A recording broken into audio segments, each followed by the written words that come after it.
all of you. I am Naveen Kumar. I am the faculty of Sri Digambar Institute of Technology dosa. Upon geotechnical engineering subjects में पढ़ रहे थे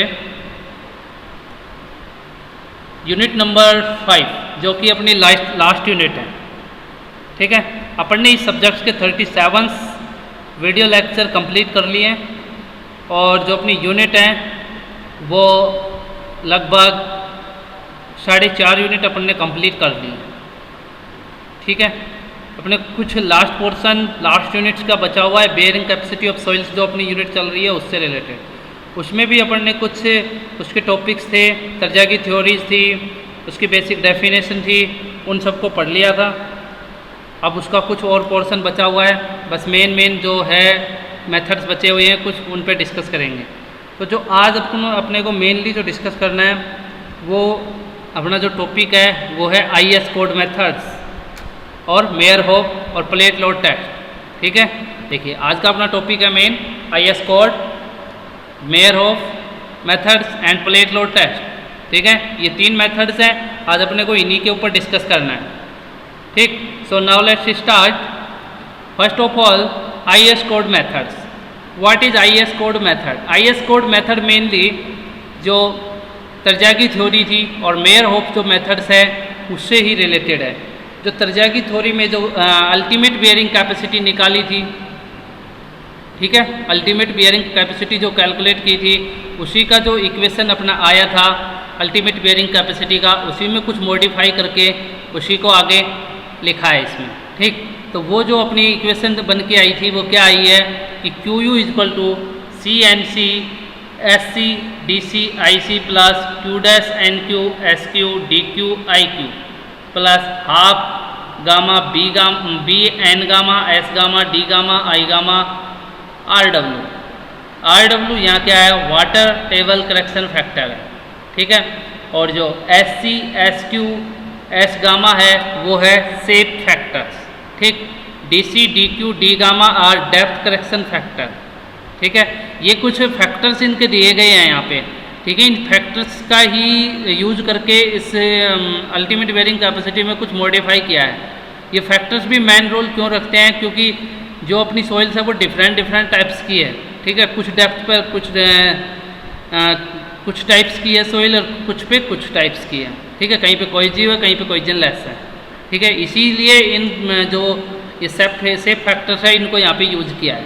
ठीक है, तो इन सेफ फैक्टर्स को भी कैलकुलेट करने के लिए जो न्यूमेरिकल पोर्शन अपन सोल्व करेंगे तो इनकी भी अपने को ज़रूरत पड़ेगी वहाँ पे. तो फाइनली अपने को इनको वहाँ पे कैसे शो करना है, इनको कैसे डिस्कस करना है उस पॉइंट पे. ठीक है, तो वो चीज़ देखनी है अपने को मेन. तो उसके लिए डायरेक्ट यहाँ एक इक्वेशन दी है इनकी सबकी. तो इक्वेशन जो दी है वो DC इक्वल टू तो दिया है कि 1 + 0.2 dF/B √n∅ दिया है.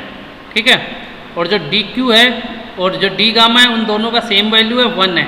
बट वो उसके लिए भी एक कंडीशन दी है कि जो कोहेसिव जो एंगल है फाई है वो कितना होना चाहिए, 10 डिग्री से लेस देन होना चाहिए.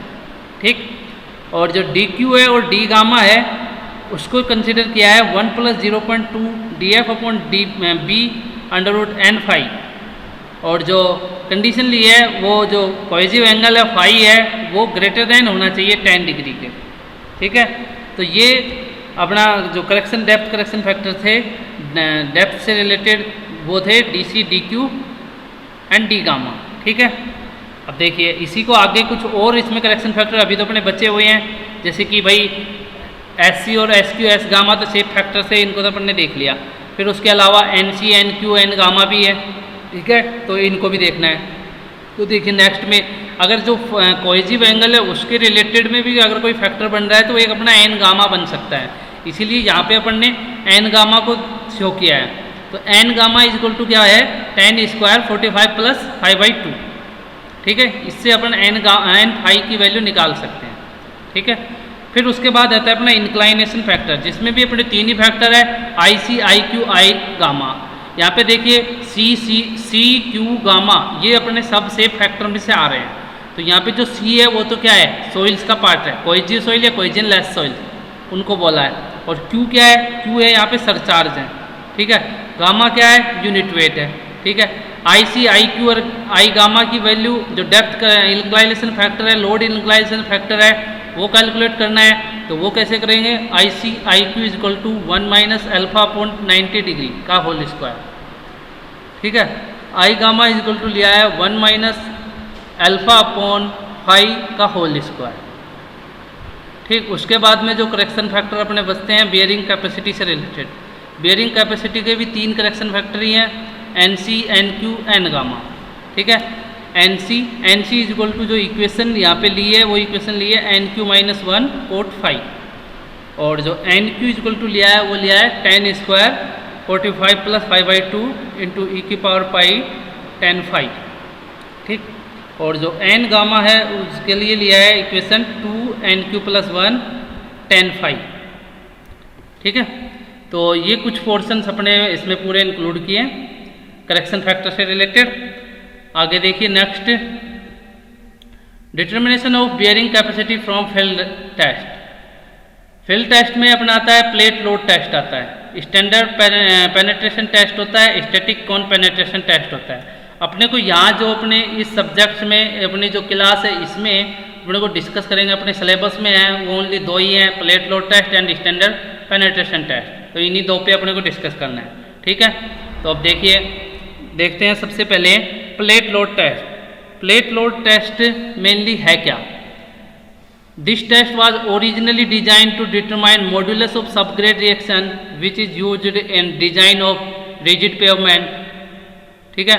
Plate load test is used to determine अपन कैसे करते हैं, देखो मेनली जो प्लेट लोड टेस्ट है वो अपना रिजिड पेवमेंट के लिए डिजाइन होता है। रिजिड पेवमेंट के लिए अपन कोई भी अपने को टेस्ट करना है तो वो अपन इसी के सहायता से करेंगे, ठीक है। तो अब इसको डिटरमाइन कैसे करते हैं, मतलब क्या क्या डिटरमाइन कर सकते हैं इससे। तो फर्स्ट अपन कर सकते हैं ultimate bearing capacity of soil, ठीक है, बेस्ड ऑन शियर क्राइटेरिया के, शियर की कंडीशन में ultimate bearing capacity find out कर सकते हैं। सेकंड है allowable bearing pressure based on settlement criteria, ठीक है, अलाउेबल बियरिंग प्रेशर निकाल सकते हैं, सेटलमेंट ऑफ फाउंडेशन निकाल सकते हैं, ठीक है। फिर है the test is performed in following steps. जो ये टेस्ट है इसकी जो स्टेप्स होती हैं ये कंप्लीट होता है, ये कुछ स्टेप्स हैं इनकी, इनमें कंप्लीट होता है। जो इसकी फर्स्ट है वो बताइए कि loading on the rigid plate which is placed at the level of foundation. जो कोई भी जैसे अपन ने प्लेट ली, मेन जो ये टेस्ट होता है ये नीचे फाउंडेशन पे कोई भी अपन थोड़ा सा खोद के और फिर एक प्लेट लगाते हैं, नीचे रिजिड प्लेट होती है, उसके ऊपर फिर अपन कोई लोडिंग करते हैं, ठीक है। उस लोडिंग की वजह, उस प्लेट के कांटेक्ट में आएगी वो लोडिंग और उसकी वजह से कितना सेटलमेंट होता है नीचे, वो फाइंड आउट करते हैं, ठीक है। फिर उसके जस्ट बाद क्या कहते हैं, determine settlement corresponding to the load applied. जैसे अपन ने प्लेट के ऊपर लोड लगाया तो उसके जस्ट बाद कितना सेटलमेंट होता है वो अपन फाइंड आउट करते हैं, ठीक है। प्लॉटिंग लोड सेटलमेंट कर्व, ठीक है, जो लोड सेटलमेंट कर्व है उसको प्लॉट करते हैं। डिटरमाइनिंग अल्टीमेट बियरिंग कैपेसिटी और allowable bearing pressure using load settlement curve. अब लोड सेटलमेंट कर्व के बेसिस पे ही अपन अल्टीमेट बियरिंग कैपेसिटी डिटरमाइन कर सकते हैं, अलाउेबल बियरिंग प्रेशर डिटरमाइन कर सकते हैं, ठीक है। वो किसके बेसिस पे, सेटलमेंट जो कर्व अपना बन रहा है उसके बेसिस पे अपन ये सारी चीज़ फाइंड आउट कर सकते हैं, ठीक है। आगे देखिए, फिर बताया इसका प्रोसीजर, इसका मेन जो प्रोसेस, हाँ भाई प्रोसीजर की बात चल रही थी। प्लेट लोड टेस्ट में प्रोसीजर क्या होता है, the test is performed at the level of foundation and if water table is at or above the test level then it must be lowered by pumping before conducting the test, ठीक है। First जो इसकी step है उसमें अपने को जो भी फाउंडेशन है उस फाउंडेशन का लेवलिंग करना है, लेवल करके फिर उसका वाटर टेबल भी चेक करना है। फिर अपने को उसके जस्ट बाद प्लेट जो अपने यूज़ करेंगे प्लेट लोड टेस्ट में, उस प्लेट को लोडिंग एरिया पे प्लेस करना है, ठीक है। फिर उसके जस्ट बाद क्या करना है, the plate load test is performed in a test pit dug up to the base level of the footing having general width equal to 5 times the width of test plate. अब जहाँ पे जो अपन ये test कर रहे हैं वहाँ पे जो एरिया लेंगे तो कुछ डेप्थ तक तो उसको एक्सप्रेशन तो उसका कर लेंगे। उसके बाद जो उसकी विड्थ अगर लेने की बात आती है तो विड्थ अपने को कंसिडर करनी है, जितनी उसकी जो प्लेट ली है उस प्लेट की जितनी विड्थ ली है उसका 5 टाइम्स, उस प्लेट की विड्थ का 5 टाइम्स लेके चलना है। अगर उस प्लेट्स की विड्थ का 5 टाइम्स लेते हैं तो वो अप्रोक्सीमेट 2 मीटर से या 3 मीटर के समथिंग हो जाएगा। ठीक है, फिर उसके जस्ट बाद क्या करना है, the size of rigid plate varies from 300 mm to 750 mm। 300 जो बेसिकली लेते हैं अपन 300 mm, 450 mm, 600 mm and 750 mm। और जो उसकी थिकनेस होगी and thickness not less than 25 mm, जो थिकनेस है वो 25 से कम नहीं लेना है। विच में भी सर्कुलर और स्क्वायर, जो प्लेट है वो अपनी सर्कुलर या स्क्वायर शेप में हो सकती है। ठीक, smaller size plates are use in dense or stiff soil, whereas larger are being use in loose or soft soil. ठीक है, जो स्मॉलर साइज जो प्लेट यूज करेंगे वो अपनी डेंस सॉइल या स्टीप सॉइल होती है उसके लिए यूज करते हैं। ठीक, फिर उसके जस्ट बाद क्या करना है, the test plate is seated at the centre of pit. जो टेस्ट प्लेट है उसको अपने को, जो अपन ने पिट का जो एरिया लिया है जहाँ पे अपने को ये टेस्ट करना है उसके सेंटर में प्लेस कर देते हैं। और a thin layer of sand, और एक जो लेयर है सैंड की जहाँ पे अपन ने प्लेस किया है वहाँ पे एक सैंड की थिन लेयर होनी चाहिए। And load is applied with hydraulic jack, जो लोड अपने को अप्लाई करना है वो हाइड्रोलिक जैक से अप्लाई करना है। ठीक है, या फिर ट्रस लोडिंग करना है। ठीक, फिर उसके बाद क्या करना है, initially minimum seating pressure of 7 kPa is first applied to the plate. ठीक है, जो मिनिमम जो सीटिंग प्रेशर होगा अपना फर्स्ट टाइम में जो अप्लाई करेंगे वो 7 kPa तक होना चाहिए। And removed after seating the load plates. ठीक है, जब तक अपन उस लोड प्लेट्स को वहाँ से रिमूव नहीं कर सकते तब तक अपना जो प्रेशर होगा वो 7 kPa तक होना चाहिए। Now there dial gauge are attach at 120 degree to each other to decode the settlement. ठीक, और जो इसके साथ अपना डायल गेज है वो साइड में, लेफ़्ट साइड में अटैच होता है, वो अपना कहाँ तक अपने को रीडिंग देगा, 120 डिग्री एंगल।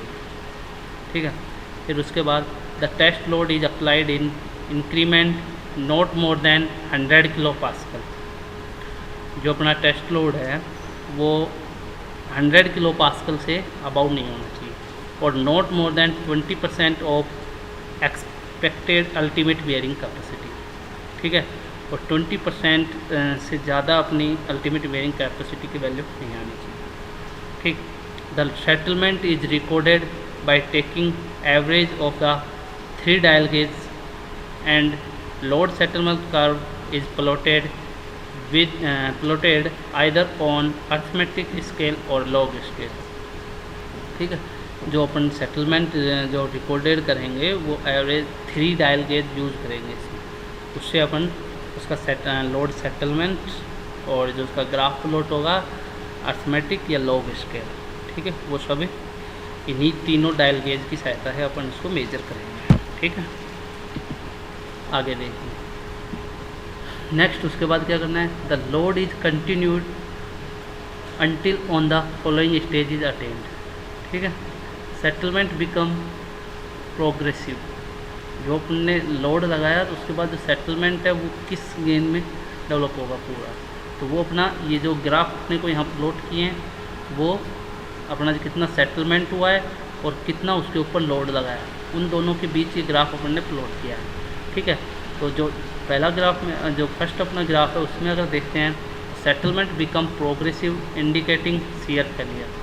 ठीक है, पहले तो वो शियर फेलियर के केस में प्रोग्रेसिव होता है सेटलमेंट अपना, जो कि अपने को ये बताया है, ये वाला जो पोर्शन है ये पूरा प्रोग्रेसिव है।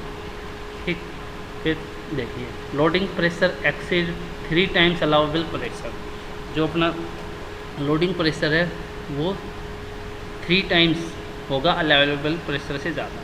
ठीक, फिर total settlement of plate become more than 10% of size of plate. अब जो टोटल सेटलमेंट होगा वो अपना 10% साइज प्लेट जो 10 अपने प्लेट लिए उसकी साइज से 10% ज़्यादा होगा, ठीक है।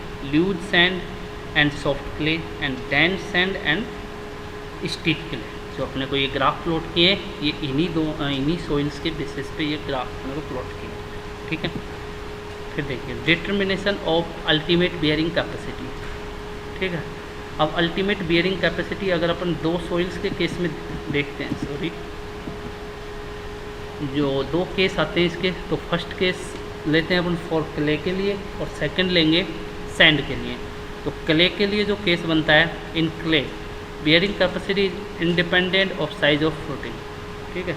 जो बियरिंग कैपेसिटी है वो फुटिंग की साइज पे डिपेंड नहीं करेगी, तो इसलिए उसको अपन क्या बोल सकते हैं, QUF is equal to QUP। Means क्या होगा कि अल्टीमेट बियरिंग कैपेसिटी जो फुटिंग की है वो अपनी इक्वल किसके होगी, जो प्लेट लोड से अपन ने डिटरमाइन की है उसकी अल्टीमेट बियरिंग कैपेसिटी के इक्वल होगी। Means that QUF is equal to QUP, ठीक है। ये अपने को कहाँ से मिला, ये जो केस है ये अपने को कहाँ से मिला, ये जस्ट जो अपन ने पहले अभी जो ग्राफ प्लॉट किया है इन ग्राफ के बेसिस पे। देखिए जो फर्स्ट वाला ग्राफ है वो इसका अगर ग्राफ देखते हैं तो वो लगभग कुछ डिस्टेंस तक कुछ डेप्थ तक सेटलमेंट की साइड से इक्वल पोर्शन में होता है, इसीलिए इसका जो केस फर्स्ट बनता है वो अपना इक्वल पोर्शन में बनता है। Means QUF is equal to QUP, ठीक। केस जो सेकंड है वो आता है अपना सैंड के लिए। अब सैंड के लिए जो केस है उसमें जो अपन ने कंसिडर किया है वो विड्थ ऑफ फुटिंग और विड्थ ऑफ प्लेट दोनों का रेशियो लिया है, ठीक है। दोनों का ratio with respect to plate load test से जो अपनी अल्टीमेट बियरिंग कैपेसिटी डिटरमाइन हुई है उसके रेस्पेक्ट में, ठीक है। तो अपन कह सकते हैं in sandy soil bearing capacity is proportional to size of footing. Means QUF is equal to QUP into BF upon BP, ठीक है। BF क्या है यहाँ पे, width of footing, and BP क्या है, विड्थ ऑफ प्लेट, ठीक है। अब इन दोनों के लिए ही जैसे ये अपन ने लिया है QUF इज इक्वल टू लिया है ये BF upon BP into QUP, इन्हीं के लिए एक फैक्टर ऑफ सेफ्टी और लेके चलते हैं। अगर अपने को ये तो अभी जो अपन ने डिटरमाइन किया वो अल्टीमेट बियरिंग कैपेसिटी निकाली है, मीन्स QU निकाला है। अगर सेफ बियरिंग कैपेसिटी अगर डिटरमाइन करनी है तो सेफ बियरिंग कैपेसिटी डिटरमाइन करना है तो सेफ अगर वर्ड आ गया तो अपने को खुद को ही पता होना चाहिए कि क्या आएगा, फैक्टर ऑफ सेफ्टी आएगा। तो सॉइल के केस में अब जो फैक्टर ऑफ सेफ्टी की अपन वैल्यू लेंगे अकॉर्डिंग टू IS कोड, तो वो अपनी वैल्यू होगी 2.5 to 3 के बीच में, ठीक है। या तो 2.5 या 3 अपन कंसिडर करके चलते हैं।